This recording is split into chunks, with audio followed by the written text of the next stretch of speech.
자, 여러분 안녕하세요. 무형영어 오늘은 D로 시작되는 용어를 보도록 하겠습니다. 네. 자, 먼저 보시면 디퍼드 페이먼트. 자, 연불이다 그런 얘기죠. 후지급, 연불 이렇게 얘기하시면 될 것 같아요. 그냥 쉽게는 그냥 외상? 그래도 될까요? 그래도 될 것 같아요. 네, 외상. 어쨌든 먼저 셀러가 물건을 보내고 그 다음에 대금은 나중에 회수하는 방식. 디퍼트 페이먼트 외상이다, 연불이다 라는 거죠. 뭐 대표적인 방식이 그렇잖아요. 그죠? TT 방식 후불이라든지 아니면 오픈 어카운트라든지 아니면 그 추진 방식 중에 그 DA나 DP라든지 아니면 또 LC 방식 중에서도 유산스 방식, 그죠? 디퍼드 페이먼트 방식 이런 것들이 있다라는 거죠. 그래서 근데 어쨌든 이 후불이라는 건 굉장히 위험하잖아요, 그렇죠? 그죠? 아니 뭐 누구나 뭐 다 그렇지 않겠어요, 그죠? 그죠? 물건 보내고 난 다음에 나중에 돈 받는 거. 이거 누구한테 돈 꿔주는 거나 똑같은 거잖아요. 그죠? 본질에 있어서는. 그죠? 예. 그런 말도 있잖아요. 그죠? 예.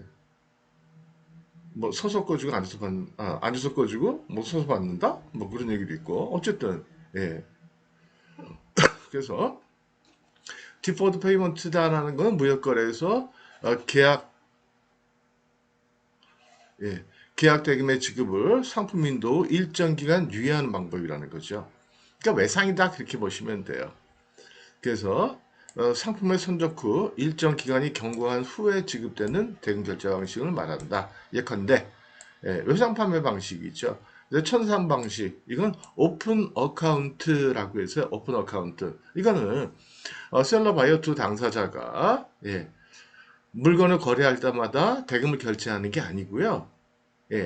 일정 기간 뭐 6개월이고 1년이고 쭉 거래하던 거를 6개월, 1년 후에 한 방에 결제해 버리는 거. 그러니까 마치 뭐하고 똑같으냐면 우리 그 아는 식당에서 밥 먹을 때요. 매일매일 돈 지급하지 않고 밥값 안 주고 장부에다 쓰는 거 있잖아요. 그다 한 달에다 결제하고 하는 거. 그와 유사해요. 그래서 장부 청산 방식이다 그렇게 얘기하기도 해요. 오픈 어카운트. 오픈 열다 어카운트 계좌 오픈 어카운트 방식. 그래서 이거는 상당히 셀러한테 위험하잖아요. 그래서 이거는 그 본지사 간에 거래할 때 많이 하지 일반적인 경우에는 잘 하지 않는다라는 거죠. 만약 형제 같으면요. 예, 동생은 한국에 있고 형은 미국에 있고 형제 같은 경우에는 오픈 어카운트 할 수 있을까요? 제 생각엔 안 될 것 같아. 왜요? 형수가 가만히 안 있을 것 같아. 아니요? 재수가. 그쵸? 예, 안 돼! 그죠? 형제 간에 좀 그래. 근데 부자지간에는요. 가능해요, 부자지간에. 예. 언제 줘도 뭐 주시겠죠? 그러니까 미리미리 좀 줄 수 있겠죠? 그 다음에 DA나 DP. DP는 뭐 약자죠? Document Against Payment. DA는 Document Against Acceptance. 그래서 DA나 DP 둘 다 추신 방식이라는 거죠. 그러니까 셀러 입장에 선적한 다음에 은행을 통해서 돈을 받는 방식. 근데 즉시 받으면 그걸 DP라고 그러고 일정 기간 후에 받으면 DA다라는 거죠. 그쵸? 그래서 DP로 할 것이냐, DA로 할 것이냐. 그거는 셀러 바이어가 둘이서 합의하기 나름이에요. 그래서 야 이번에 일단 선적해. 그 다음에 선적서를 보내주면 내가 그 선적서류하고 같이 보낸 바로 결제할게. 돈 줄게. 그럼 그 DP로 하자는 얘기예요. 그 얘기가. 근데 나 이번에 사실 니거 물건은 수입하고 싶은데 내 현찰이 없거든 물건 값이. 그러니까 나한테 기간을 좀 유예를 시켜줘. 일단 내가 먼저 네가 보낸 선적서를 받고 그 다음에 물건 출고하고 물건 팔고 그 다음에 어음대금 결제할게. 어음대금 결제한다는 게 입금하겠다는 얘기예요. 입금할게. 음, 그런 얘기거든요. 그건 이제 DP라고 그러죠. Document Against DA라고 그러죠. Against Acceptance 그래가지고 뭐 그런 것도 있고요. 그다음 위탁 판매라는 것도 있잖아요. 물건을 일단 보내놓는 거예요. 보내놓고 돈은 나중에 받는 거. 그 다음에 연불수출. 연불수출. 이것도 예. 나중에 수출한 다음, 이게 되게 이제 뭐 설비 뭐 이런 것들 있잖아요. 예, 수출한 다음에 1, 2, 3차 뭐 이렇게 나눠서 받는 거. 이런 것들이 되게 디퍼드 페이먼트다. 근데 결론, 셀러 입장에서는 어쨌든 위험하다라는 거예요. 그럼 LC 같으면은요. LC는 디퍼드 페이먼트 있을까요, 없을까요? 있어요. 후불 방식. 그렇죠. 디퍼드 페이먼트 LC라는 것도 있고, 그 다음에 니고시에이션 방식이지만 유산수 방식도 있고, 그렇죠. 있어요. 근데 그 LC 같은 경우에는 위험할까요? 위험할 수도 있죠. 근데 대개는 일반적으로는 위험하지는 않다 이렇게 보는 거죠. 이게 여기에 나와 있는 나머지 디퍼트 페이먼트 방식보다는 안전하다. 왜요? 은행이 돈을 주는 거니까. 그죠? 신용장이라는 게 뭐예요?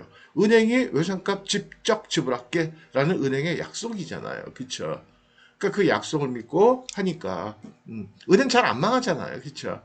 그러니까 물건을 바이한테 보내고 돈은 예, 바이의 은행, 개설은행, 그쵸? 신용장을 개설한 은행한테 맡게 되니까 그건 괜찮다라는 거예요. 일반적으로. 물론 그러나 신용장을 개설하는 수입국, 개설하는 나라의 국가 신용도, 그 다음에 개설한 은행의 신용도, 이런 것들이 굉장히 중요하다라는 거죠. 예를 들어 남미의 어떤 듣지도 못한 은행이다? 개설은행이? 그럼 위험하죠. 그렇죠? 이해가 되시겠죠? 예. 자, 그 다음에, 티포트 페이먼트 LC 여기 있네요. 연지급 신용장. 자, 이거는 뭐냐면, 신용장 같은 경우에는요, 선적을 한 다음에 대금을 받는 방식이 크게는, 네 가지예요. 네 가지. 이건 뭐 UCP에 나와 있는 거예요. 신용장 통일규칙에. 그 중에 하나가 negotiation, 매입 방식. 그 다음에 acceptance, 인수 방식. 그 다음에 페이먼트 방식, 디포트 페이먼트 방식. 넷 중에 하나를 정하도록 되어 있어요. 넷 중에 하나를. 그 중에 이거는 디퍼드 페이먼트다. 디퍼드 페이먼트다라는 거는 뭐예요? 일단 디퍼드 했으니까 디퍼드 했으니까는 연지급. 나중에 돈 준다는 거예요. 선적한 다음에 즉시 받는 게 아니고 나중에 받는다. 나중에 받는데 매입 방식이 아니고 페이먼트, 직접 지급 방식으로 받는다라는 거예요. 그쵸? 그러니까 신용장 딱 받아보면 신용장 40 몇 번 항목에 보면 이게 표시가 돼 있어요. available with by 해가지고 available by 해놓고는 negotiation 아니면 acceptance 아니면 payment 아니면 deferred payment 예, 이렇게 넷 중에 하나가 기재가 돼 있다라는 거죠. 근데 이거는 그럼 뭐가 기재되어 있느냐? 어떻게 결정하는 거냐? 그거는 개설하는 은행에서 상황에 따라서 그 다음에 바이하고 셀러의 결정에 따라 가지고 어쨌든 서로 협의해서 정하게 된다라는 거죠. 그래서 만약에 셀러 바이어가 일단 연지급 방식으로 하자라고 했으면 일단은 디퍼드예요. 연지급으로 나오고 그 다음에 페이먼트로 할지 네고 방식으로 할지 그거는 되게 은행의 입장에서 은행이 결정하는 경우가 많다라는 거죠. 그렇죠? 연지급이냐 지급이냐라는 거는 그 셀러 바이어가 결정해서 은행에다 통보하기 나름이고 신청하기 나름이고 근데 페이먼트를 할지 아니면 네고를 할지 왜냐면 그 차이가 있어요. 페이먼트라는 거는 개설은행하고 그 다음에 대금을 지급하는 은행이 이게 이제 환거래 은행일 때, 그렇죠? 환거래 은행은 뭐예요? 서로 간에 계좌를 갖고 있다는 거죠. 그래서 빼가지고 바로 줄 수가 있는 거 그런 방식. 그래서 어음 같은 게 필요하지가 않아요. 그렇죠? 여러분들이 저기 내고할 때 대금 받아올 때 페이먼트 방식이면 어음 안 써도 돼요. 일반적으로 그래요. 근데 내고라는 거는 뭐예요? 그건 이건 지급해 주는 게 돈을 결제해 주는 게 아니고 일단은 받아는 오지만 나중에라도 부도가 날 수 있다라는 거죠. 예, 여러 가지 이유로 대개는 이제 그 서류상의 하자로 인해서 들 수 있다. 근데 이제 페이먼트 방식이라는 건 주면은 끝나는 거예요. 나중에 뭐 하자 있다 뭐 그러면 안 하니까. 그래서 이해가 되시겠죠? 잘 이해가 안 되시면 또 다시 제가 대금결제 강의에는 거기를 좀 보시기 바래요. 그래서 연지급 신용장은 일단 지급이니까 어음을 요구하지 않아요. 어음 요구하지 않는다는 건 뭐예요? 여러분들이 저기 돈 받으러 은행 갈 때 어음 안 써도 돼요. 제출 안 해도 된다라는 거예요. 한 기한부 신용장을 얘기한다. 후불 신용장을 얘기한다라는 거예요. 따라서 선적서류 매입은행은 일정 기간 후에 대금을 지급하야 되는 연지금 약정을 발급하게 된다. 뭐 당연히 파는 경우가 대다수인데 안 하는 경우들도 있고요. 그냥 간단히 써주는 경우도 있고. 어쨌든 디퍼드 페이먼트이다 그러면 여러분들은 돈 나중에 받겠구나 라고 생각하시면 돼요. 근데 또 은행에 따라 가지고는요, 디퍼드 페이먼트지만 그 기간 동안에 이자만 내면 바로 지급해주는 경우도 있기도 한 것 같더라고요. 이거 잘 은행하고 상의해 보시면 돼요. 이해가 되시겠죠?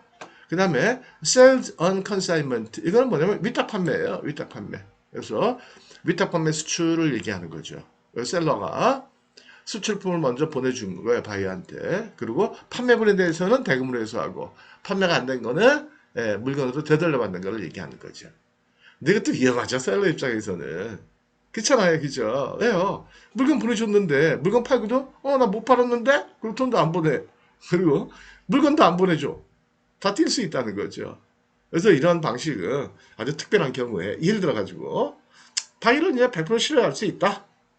뭐 그런 경우나 아니면 어차피 재고 많으니까 국내에서 또 안 팔리니까 어쩔 수가 없이 보내자 뭐 그럴 때 아니면 초기 시장 진입할 때 그 판촉으로 해가지고 그쵸? 일단 물건만 좀 받아줘. 예를 들면 야 냉동만두 보낼게 좀 받아줘. 아니야 우리 냉동만두 저기 안 할래.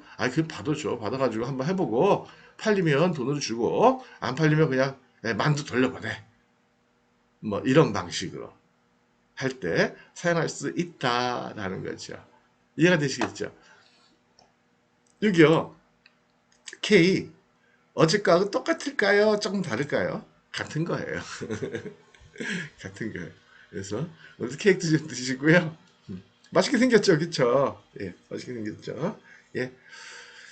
자, 그래서 오늘은 디포트 페이먼트 연벌 방식, 그 다음에 위탁 판매 방식 여기에 대해서 말씀을 드렸고요. 그 다음에 LC에 대해서 간단히 언급해 드렸어요. 네, 오늘 여기까지 하고 마치도록 하겠습니다. 감사합니다.